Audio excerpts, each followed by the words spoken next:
Once upon a time, the debut album was everything. It was a statement of intent, an artist's first chance to etch their name into the culture conversation. It wasn't just an introduction, it was a manifesto. And some of the most iconic albums in music history were debuts. But somewhere along the line, that changed. Today, artists release dozens of singles, EPs, TikTok snippets, and YouTube freestyles before the term debut album even enters the picture.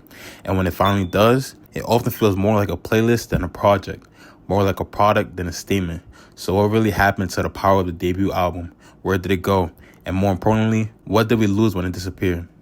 In 1994, a 20-year-old kid from Queensbridge named Nas released his debut album, Illmatic. It was only 10 tracks long, but those 10 tracks, they changed rap forever. Illmatic wasn't just a debut. It was a cinematic, street poetic masterpiece.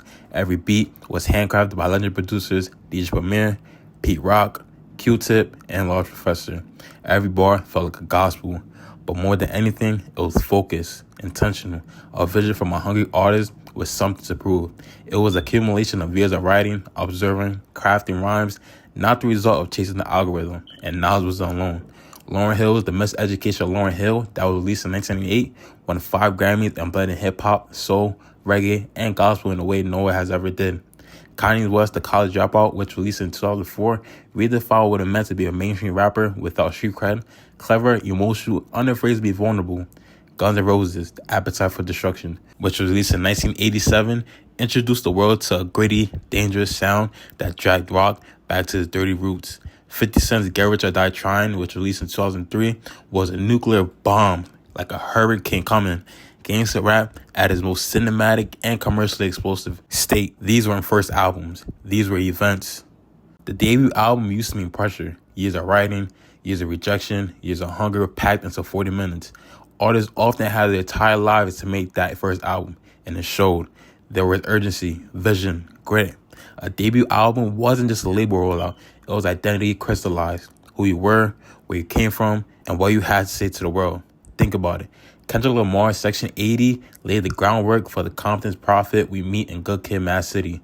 The Clash debut gave voice to working class rage in Thatcher's Britain. Snoop Dogg's Doggy Style defined the G-Funk era with laid-back swagger and Dr. Dre's lush production.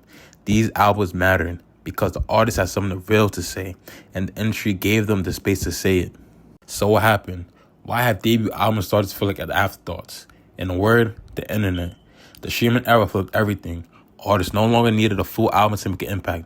One viral TikTok, one YouTube video, one 15-second snippet, and you're in the spotlight. Labels noticed. Instead of grooming talent for years, they signed viral moments, and the debut album became less about artistic identity and more about capitalizing on momentum. Add that to the playlist culture. Albums are no longer the primary format of discovery. Instead, artists release a string of singles and EPs until they get traction, then bundle them up into an album later.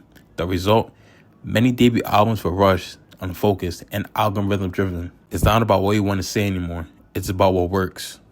Today's artists are under immense pressure to stay visible, drop consistently or constantly, go viral, stay trending. But the debut album used to be the product of silence, of reflection, of crafting something worth waiting for. Artists like D'Angelo waited years before releasing Brown Sugar. Jay-Z didn't drop Reasonable Doubt until he was 26.